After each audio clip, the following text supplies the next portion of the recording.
오늘은 로마서 강의 6번째 시간으로 로마서 1장 2절부터 3절의 말씀을 다윗의 혈통으로 오신 예수라는 제목으로 함께 나누도록 하겠습니다. 로마서 1장 2절부터 3절 오늘의 본문입니다.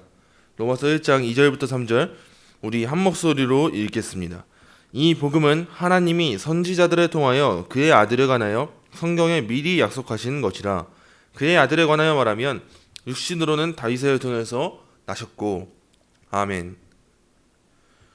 우리는 이 로마서의 서론 부분을 통하여서 복음은 하나님께서 선지자들을 통하여서 미리 약속하신 그의 아들에 관한 것임을 알 수 있었습니다. 그러므로 구약과 신약의 연결선상에 있어서 미리 약속하사 이 일을 시작하시고 이루시는 하나님의 놀라운 긍휼하심과 자비하심을 보게 됐고, 이 언약의 성취가 우리에게 주는 유익에 대하여서 이전까지 우리가 살펴볼 수 있었습니다. 하나님의 복음은요, 그의 아들 예수 그리스도입니다. 다른 누군가도, 다른 무언가도 이 복음을 대체할 수 없습니다. 오직 예수 그리스도만이 복음입니다. 그러므로 그리스도 없는 기독교는 존재할 수 없으며, 우리가 기독교인 이유가 바로 이것에 근거하는 거예요. 기독은 한자어로 그리스도를 뜻하는 것입니다. 우리는 그리스도를 믿는 자들입니다. 그리스도 교회요. 우리는 그리스도 중심적인 거예요. 이 믿음이 없이는 복음이 없는 법입니다. 웨스트민스터 신앙고백서 14장 2항은 다음과 같이 고백합니다. 신자는 이 믿음으로 말씀 안에서 친히 말씀하시는 하나님의 권위를 믿고 그 안에 계시된 것은 무엇이든 참된 것으로 받아들이며 각 구절이 가르치는 것에 따라 행동하고 명령에 복종하며 현세와 내세를 위한 하나님의 약속을 붙잡는다. 그러나 구원신앙의 중요한 역할은 은혜 언약의 효력을 토대로 칭의와 성화와 영생을 위해 오직 그리스도만을 영접하고 받아들이고 의지하는 데 있다. 우리는 특히나 이 마지막 문장을 주의를 기울여서 집중했으면 좋겠습니다. 신앙고백서는요, 구원 얻는 믿음에 대하여서 구원신앙의 중요한 역할은 은혜 언약의 효력을 토대로 칭의와 성화와 영생을 위해 오직 그리스도만을 영접하고 받아들이고 의지하는 데 있다라고 고백하지 않습니까? 우리는 믿으나 우리가 무엇을 믿는지 명확하지 않은 경우가 참 많습니다. 그러므로 이 구원 얻는 믿음에 대해서 누군가 질문했을 때 단순하게 우린 하나님을 믿지라는 이 두루뭉술한 고백을 하곤 하는데, 구원 얻는 믿음은 엄밀하게 말해서는 삼위일체 하나님의 한 위격이신 성자 하나님 예수 그리스도와 그를 통하여서 이루어진 그 약속들, 그의 말씀들을 믿는 거예요. 우리는 그래서 그리스도교예요. 우리는 그래서 이 기독교인 거예요. 요한복음 3장 16절입니다. 하나님이 세상을 이처럼 사랑하사 독생자를 주셨으니 이는 그를 믿는 자마다 멸망하지 않고 영생을 얻게 하려 하심이라. 아멘. 우리는 예수 그리스도 안에서 나타나신 삼위일체 하나님을 알게 될 것입니다. 그러나 하나님께서는 구원 얻는 길에 대하여서 우리에게 명확한 길을 제시해 주셨습니다. 우리가 구원을 얻는 것은 다른 무언가가 아니라 오직 하나님의 아들이신 예수 그리스도로 말미암은 것입니다. 그래서 우리가 예수 그리스도를 우리의 중보자로 고백할 수가 있는 거예요. 그분께서 나의 죄를 위해서 죽으셨고 다시 사셨다라는 이 사실을 진정으로 믿는 믿음으로 말미암아 우리는 구원을 얻는 것입니다. 또한 이러한 믿음으로 말미암아 이제는 하나님의 계시의 말씀과 그 모든 약속들을 붙잡고 살아가는 것이 믿음의 소유자들의 삶인 것입니다. 우리는 오직 예수 그리스도만이 우리의 진정한 중보자이심을 고백하며 믿지 않고서는 결코 그 어떠한 헌신과 열심으로도 하나님을 기쁘시게 할 수 없습니다. 오직 그리스도만이 우리의 중보자 되시며 오직 그리스도만이 우리의 구원자 되심을 고백하는 것이 우리 기독교입니다. 이게 복음이에요. 그러므로 우리는 우리 구주 예수님께서 어떠한 분이신지, 우리가 믿는 그 믿음의 대상이 되시는 그분은 누구신지, 이거에 대해서 바르게 아는 것이 아주 중요한 것입니다. 우리가 왜 그렇게 예수님이 참 하나님이시고 참 인간이시라는 이 신인양성 교리에 대해서 열심을 다해서 알아가려고 고백하고 노력을 하겠습니까? 왜 우리가 그러한 모든 열정을 다하는 거예요? 왜 그런 거겠습니까? 그 이유는요, 그 안에 우리가 수없이 노력해왔던, 우리가 그렇게 알도록 갈망해왔던 그 진리 안에 그 안에 우리에게 주어질 생명이 약속되어 있기 때문에 우리는 예수님을 알아가려고 노력하는 겁니다. 우리가 이것 좀 뭐 알아가지고 어디에 뽐내고 어디에 아는 체하고 잘난 척하고 그러려고 우리가 예수님을 알아가는 게 아니에요. 우리는 그 안에 우리에게 주어질 생명이 약속되어 있음을 믿기 때문에, 그 생명이 주어졌기 때문에 우리는 그 예수님을 아는 것이 우리의 참된 기쁨이고 소망이고 길이고 진리이고 생명이기 때문에 우리는 그 예수님을 알기 위해 노력하는 것입니다. 여러분, 다른 종교들을 보십시오. 우리는 부처 없는 불교를 생각할 수 있습니다. 또한 우리는요, 공자 없는 유교도 생각할 수 있습니다. 그러나 기독교는요, 그리스도 없이 생각할 수가 없습니다. 그러므로 우리는 이 기록된 말씀을 통하여서 미리 약속된 예언의 말씀들이 예수 그리스도로 말미암아 성취된다는 것을 명확하게 알아야 합니다. 밝히 깨달아 알아야 합니다. 그래서 개혁파 장로교의 신앙 고백서와 신조들은 우리가 하나님의 말씀에 신실하심과 그 권위를 믿어야 한다는 것을 강조하고, 그 말씀을 통해 보증으로 중보자로 우리를 찾아오신 그 예수님께 나아갈 것을 요구하고 있는 거예요. 우리는 오직 성경이라는 이 외침을 중요시합니다. 그렇죠? 우리는 오직 성경을 얼마나 많이 들어왔고 외쳤는지 모릅니다. 그러나 그만큼이나 중요하게 이 종교개혁 역사에 있어서 오직 성경과 비등한 역할로서 자리매김했던 외침이 있었습니다. 그것이 무엇이냐면 오직 성경과 더불어서 전체 성경이란 말입니다. 오직 성경이라고 하는 솔라 스크립투라라는 말과 전체 성경이라고 하는 토타 스크립투라는 동등한 위치에서 함께 붙어다니면서 역할을 했어요. 이 말이 무슨 뜻이냐? 신구약의 66권의 모든 말씀, 이 성경 말씀이 하나님의 영감된, 기록된 그러한 권위 있는 말씀임을 우리는 신앙과 삶에 있어서 우리의 신앙과 삶에 절대적인 무한 교범이 되는 것이 바로 이 66권의 성경 말씀임을 고백하는 것. 이 성경은 전체적으로 구약과 신약과 통틀어서 모두 하나님의 말씀임을 우리가, 이 모든 은혜의 언약들임을 우리가 이제 고백하는 것. 그것이 바로 이 전체 성경이라는 외침 안에 담겨 있는 거예요. 우린 이제 이 일을 통하여서, 이 말씀들을 통하여서, 이 전체 성경을 통하여서, 오직 성경을 통하여서 누구를 보게 됩니까? 바로 하나님의 복음, 그의 아들 예수 그리스도입니다. 그래서 오늘은 좀 더 비교적 많이 성경 구절들을 찾아가면서 신구약을 넘나들면서 이 복음이신 예수님은 누구신가, 이 말씀에 대해서 함께 알아가려고 합니다. 꼭 옆에 성경책을 함께 펼쳐두시고 같이 말씀을 찾아 읽으면서 이 말씀을 함께 나누면 좋을 것 같습니다. 바울은 이런 복음을 복음답게 제시하기 위해서 구약의 말씀들을 종종 인용하고 증언합니다. 예수님이 누구신지를 확증시키기 위해서 이방인의 사도로서 그의 역할을 다하기 위해 구약을 제시하는 거예요. 또한 성경에 기록되지 않은 수많은 그의 설교 사역들은요, 이미 주어졌던 이전의 말씀들, 그때의 성경들, 구약 성경들을 사용해서 그 약속들이 어떻게 예수 그리스도를 통해서 성취되었는지를 철저하게 논증하는 방식을 따랐을 것입니다. 그 이유가 무엇입니까? 그 이유는요, 오실 예수님께서 오셨다라는 사실을 선포하는 것이 그의 사명이었고, 그것이 그가 전해야 할 하나님의 복음이었기 때문입니다. 우리 이전에 본문 로마서 1장 1절부터 2절의 말씀 한번 볼까요? 본문 1장 1절부터 2절 우리 한 목소리로 읽겠습니다.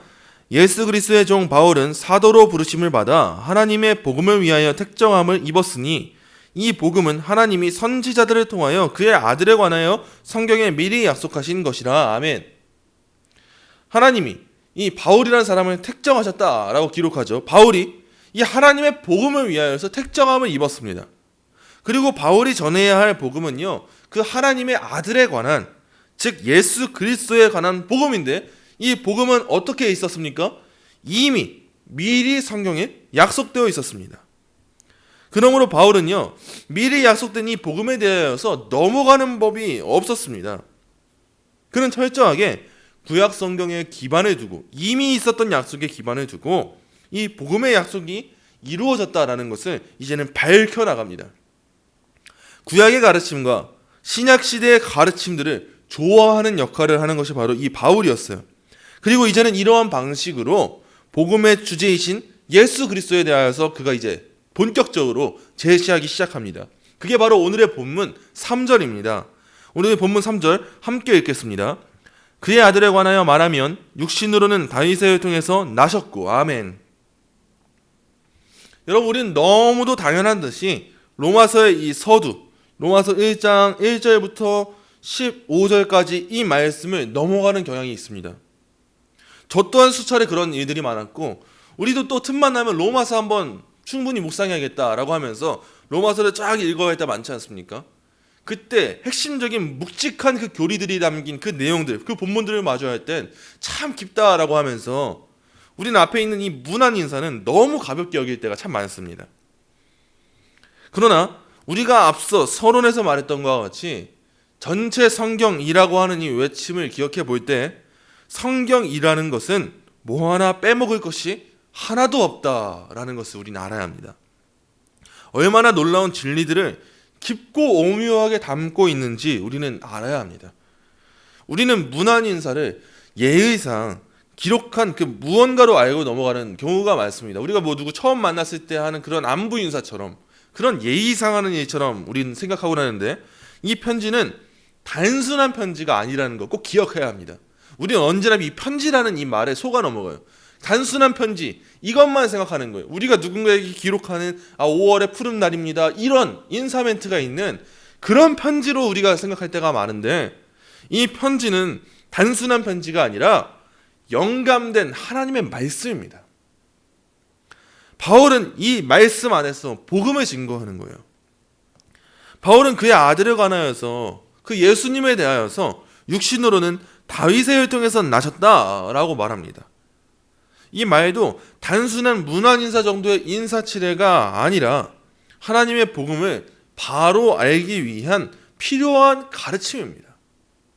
누군가는 예수님께서 다윗의 혈통에서 나셨다는 것이 뭐가 중요하냐고 되물을 수 있겠지만, 우리 구주 예수님께서 다윗의 혈통, 다윗의 씨로 나셨다는 것은 아주 굉장한 의미를 담아내고 있습니다. 오늘 이 본문을 잠시 덮어주시고요, 구약 성경의 예레미야로 한번 넘어가 보겠습니다. 예레미야 23장입니다. 예레미야 23장 5절부터 6절 우리 함께 찾아보고 함께 읽겠습니다. 예레미야 23장 5절부터 6절입니다. 구약 성경 1086페이지 예레미야 23장 5절부터 6절 우리 한 목소리로 읽겠습니다. 시작. 여호와의 말씀이니라. 보라, 때가 이르리니 내가 다윗에게 한 의로운 가지를 일으킬 것이라. 그가 왕이 되어 지혜롭게 다스리며 세상에서 정의와 공의를 행할 것이며, 그의 날에 유다는 구원을 받겠고 이스라엘은 평안히 살 것이며, 그의 이름은 여호와 우리의 공의라 일컬음을 받으리라. 아멘. 이미 구약 시대에는요, 하나님께서 다윗과의 언약 가운데 그리스도를 약속하셨습니다. 구약은 메시아가 다윗의 혈통에서 나올 것이라는 이 약속들을 수없이 많이 약속되어 있었습니다. 하나님께서는 다윗에게 한 의로운 가지를 일으키사 그는 왕이 되어서 지혜롭게 다스릴 것을 약속하셨죠. 그 날에 유다는 구원을 받아서 이스라엘은 평안히 살 것이며, 그의 이름은 뭐예요? 여호와 우리의 공의입니다. 이것이 바로 복음의 약속이었어요. 유대인들만큼이나 이 약속에 대해서 잘 알고 있는 이들이 없기에 바울은 그것을 다 알고 있으니까 특히나 이를 강조해서, 보아라, 다윗의 혈통에서 나신 그 예수 그리스도께서 하나님의 아들로서 복음이시다 라는 것을 말하는 겁니다. 그렇다면 예수님의 계보가 어떻게 다윗의 혈통이 되는 것입니까? 우린 이를 알기 위해서 마태복음과 누가복음을 함께 살펴봐야 되는데요, 먼저 마태복음 1장입니다. 다시 또 신약으로 넘어와서 마태복음 1장이에요. 마태복음 1장 16절 말씀 우리 한 목소리로 읽겠습니다. 시작. 야곱은 마리아의 남편 요셉을 낳았으니 마리아에게서 그리스도라 칭하는 예수가 나시니라. 아멘. 야곱이 지금 요셉을 낳았고, 요셉에게서 또 아내 마리아가 있고, 그 안에서 또 예수님이 나셨다라고 하는 것이 마태복음이에요. 지금 이제는 또 잠시 덮어두고 누가복음 3장으로 가보겠습니다. 누가복음 3장 23절이에요. 누가복음 3장 23절입니다. 잠시 덮어주시고요. 누가복음 3장 23절 우리 한 목소리로 읽겠습니다. 시작. 예수께서 가르치심을 시작할 때에 30세쯤 되시니라. 사람들이 아는 대로 요셉의 아들이니 요셉의 위는 헬리오. 아멘. 이 많은 이들이 마태복음과 누가복음의 족보의 차이를 단순하게 마태복음은 위에서 아래로 내려오는 하강형 구조이고 누가복음은 아래에서 위로 올라가는 상승형 구조라는 것을 알고 있지만, 이 정도만 알고 있지만 사실 마태복음과 누가복음의 족보는요 서로 다른 족보입니다. 아니 이게 무슨 말인가 싶을 수도 있어요. 자세하게 살펴보지 않으면요. 그러나 예수님의 족보지만 이 마태복음과 누가복음은 분명히 서로 다른 족보예요. 이 말씀들을 천천히 살펴보십시오. 마태복음 1장 1절부터 살펴보시고 누가복음 3장 23절부터 말씀을 자세하게 살펴보시면요, 이 족보들은 분명 공통 분모들로 출발해서 예수님께 도착하나 중간 어디선가부터 갈라져서 서로 다른 노선을 타고 있다는 것을 발견할 수 있습니다. 이 두 족보는요 위에서부터 다윗에 이르기까지 동일한 노선으로 기록되어 있습니다. 그러나 아브라함, 이삭, 야곱, 유다로 이어지는 이 계보에서 다윗에 이어지기까지, 다윗에 이르기까지 마태와 누가의 족보는 동일하게 일치해요. 똑같이 기록하고 있어요. 근데 마태는 다윗에 이어서 누구를 기록하냐? 솔로몬을 기록해요. 근데 누가는 다윗에 이어서 누구를 기록하냐? 나단을 기록했습니다. 그리고 그 뒤에 이어지는 족보는 아주 다른, 서로 다른 갈래의 족보예요. 이것이 의미하는 것이 무엇이겠습니까? 다른 족보라는 겁니다. 왜냐하면 이 마태복음은요 다윗에 이어서 솔로몬을 기록하면서 예수님의 법적인 아버지 되는 요셉의 족보를 기록한 것이고, 누가복음은 다윗에 이어서 나단을 기록하면서 동정녀 마리아의 족보를 기록한 것이기 때문이에요. 그러니까 쉽게 말해서 이 족보가 서로 다르다는 거예요. 그런데 대체 왜 마태와 누가는 일치하지 않는 족보를 기록해서 예수님의 나심을 이런 역사적인 증거로서 제시한 것인가? 우린 이런 질문을 던지지 않을 수가 없습니다. 왜 굳이 다른 족보를 혼란스럽게 기록했는가? 여러분, 성경은요 역사책은 아니지만요 역사적인 허구를 담아내고 있지는 않습니다. 당시 수많은 유대인들이 있었음에도 불구하고 이 족보를 마태와 누가가 성경에 기록했다는 것은 이 두 족보가 결코 허구가 아니었고 사실이었음을 밝히기 위한 것이었습니다. 이 족보가 만약 허구였다, 누군가 꾸며냈다라고 한다면 그 당시 유대인들이 가만히 있었겠습니까? 난리가 나죠. 반박하지 못해서, 기독교를 반박하지 못해 안달난 사람들이 얼마나 많았습니까? 한둘이 아닌데 가만히 있었겠습니까?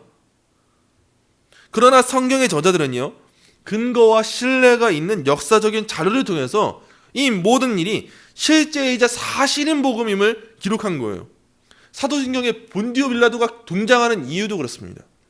우리는 굳이 왜 본디오 빌라도가 사도신경에 뜬금없이 나와야 되냐 생각할 수 있는데, 그 이유는요 역사적이고 실제적인 인물을 기록해서 반박 못할 사실에 담아서 우리가 믿고 있는 이 믿음이 실제이며 사실임을 고백하기 위함이에요.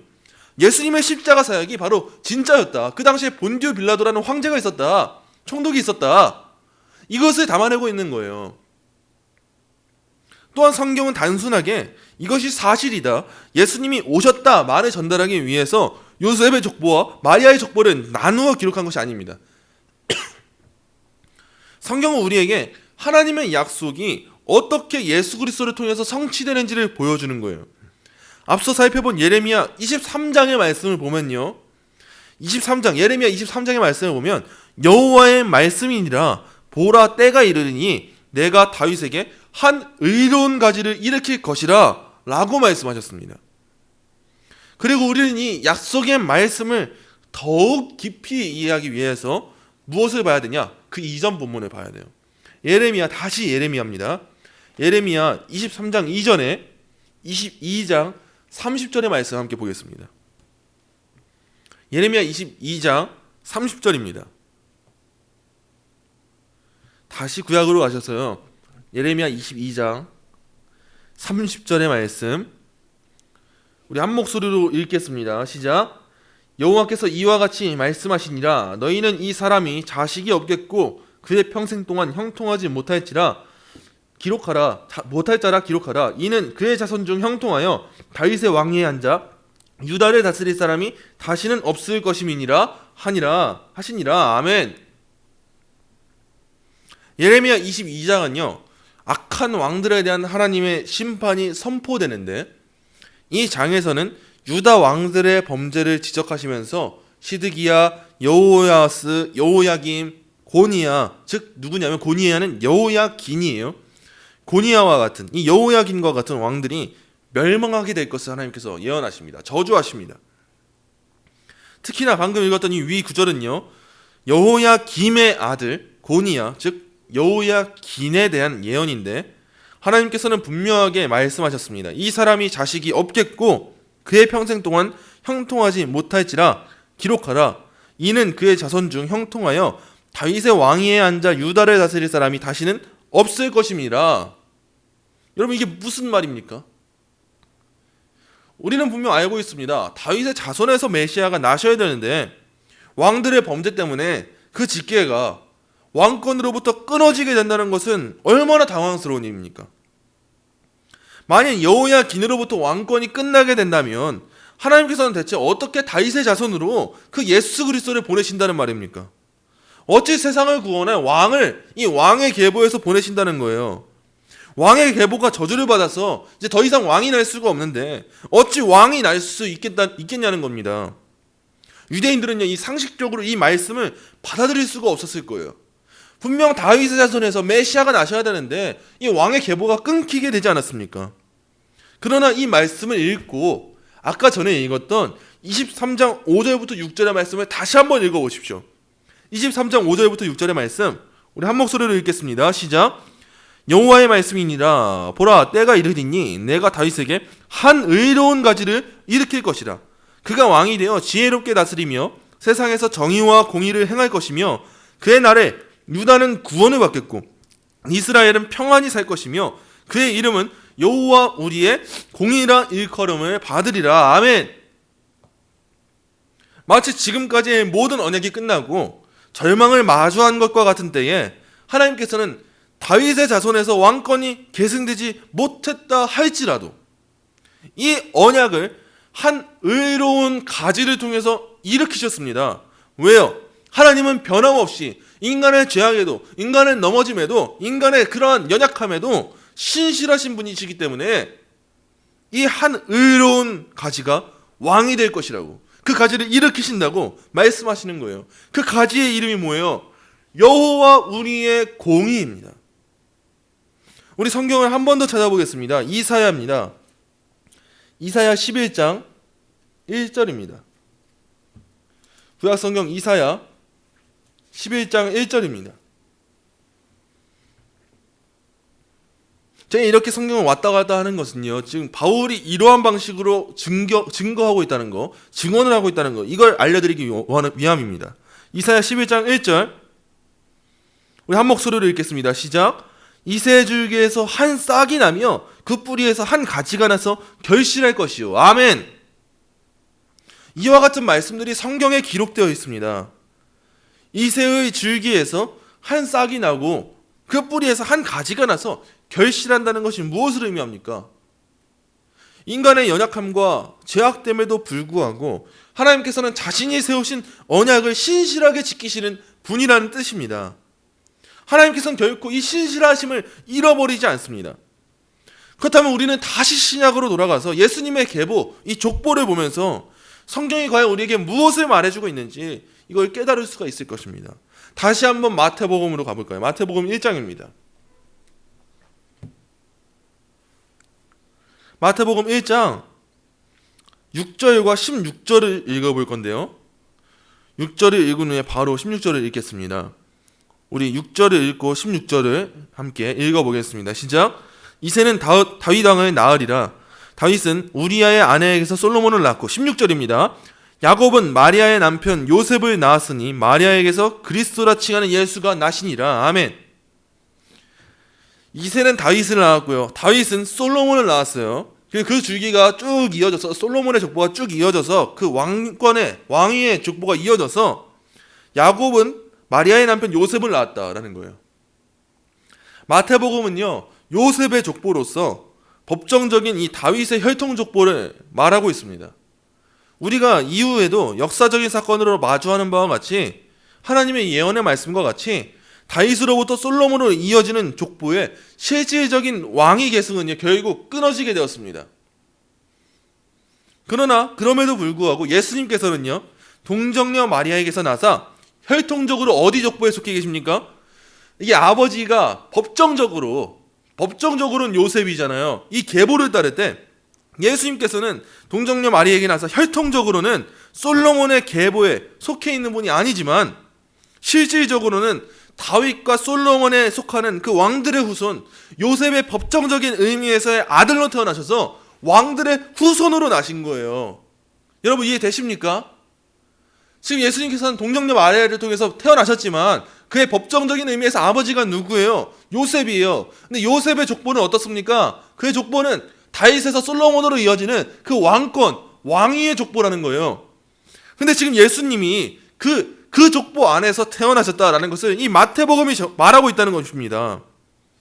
예수님께서는 그 다윗과 솔로몬에 속하는 그 왕들의 후손, 혈통으로는 그럴 수 없지만 그 후손의 법정적으로 왕들의 후손으로 나셨다는 거예요. 그런 의미에서 마태복음은요, 예수님의 법정적인 신분으로서의 아버지, 왕위의 족보, 그 요셉의 족보를 기록한 거예요. 왕이셔야 하는 분이 왕의 족보로 나셨다라는 거예요. 우리 예수님께서는 이러한 다윗의 혈통으로 왕족의 족보 가운데 이 땅에 오셨습니다. 그러나 우리가 잊지 말아야 할 구약의 말씀이 있으니 하나님께서는 여호야긴에게 왕위가 끊길 것이라고 말씀하셨고 다윗에게 한 의로운 가지를 일으키사 유다를 구원하신 여호와 우리의 의를 약속하지 않으셨습니까? 우리 이어지는 누가복음 한번 다시 보겠습니다. 이제 누가복음 3장 23절부터예요.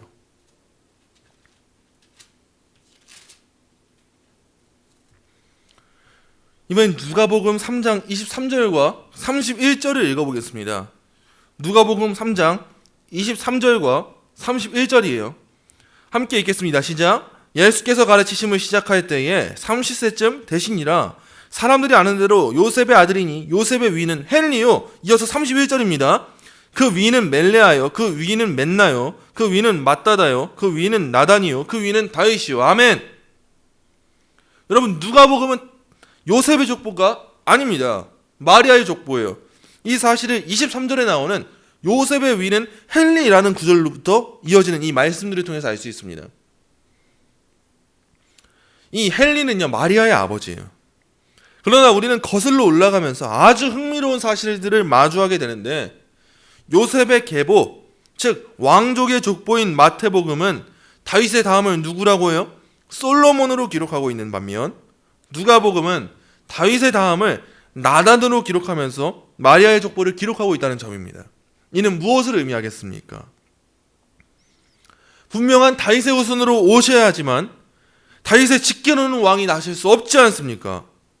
그러므로 우리는 하나님께서 일으키신 한 의로운 가지, 이새의 줄기에서 한 싹이 나며 그 뿌리에서 한 가지가 나서 맺은 결실, 이 결실로서 오실 우리 주님을 소망해야 하지 않겠습니까?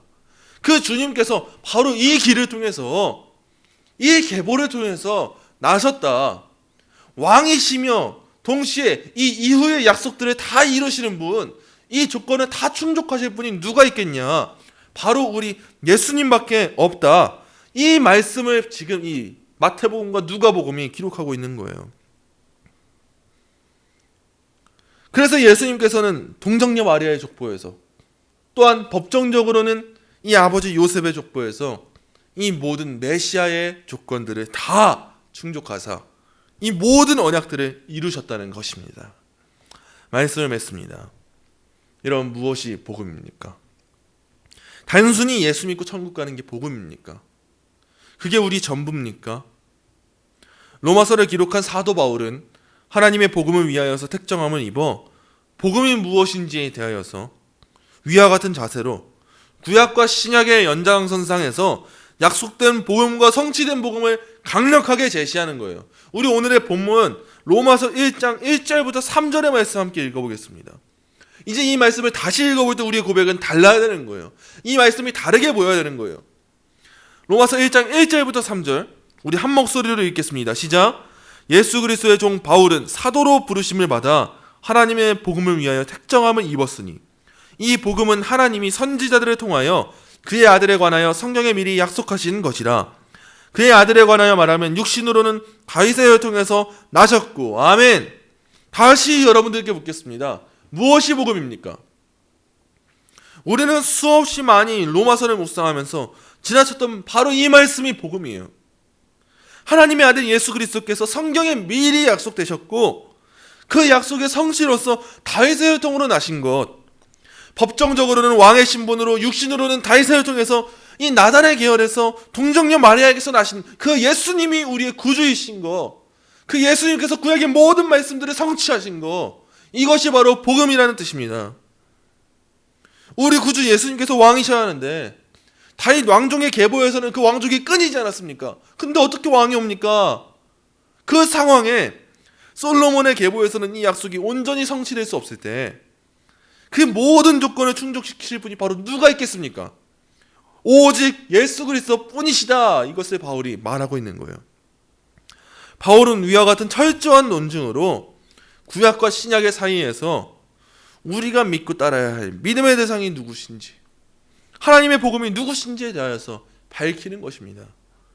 우리가 어찌 이 복음의 능력을 신뢰하지 않을 수가 있고 이 복음 앞에 어떻게 굴복하지 않을 수가 있겠습니까? 여러분, 다윗의 혈통으로 우리 구주 예수 그리스도께서 나셨습니다. 그 예수 그리스도께서 바로 우리의 구주 되십니다. 이것이 복음입니다. 하이델베르크 요리문답 제29부는 다음과 같이 묻고 답합니다. 이 문답을 묵상하며 말씀을 맺기 원합니다. 요리문답 29문은 이렇게 묻습니다. 하나님의 아들을 왜 예수, 즉 구주라 부릅니까? 그리고 이렇게 답합니다. 그가 우리의 모든 죄에서 우리를 구원하시기 때문이요, 또한 다른 누구에게서 구원을 찾아서도 안 되며 발견할 수도 없기 때문입니다. 아멘.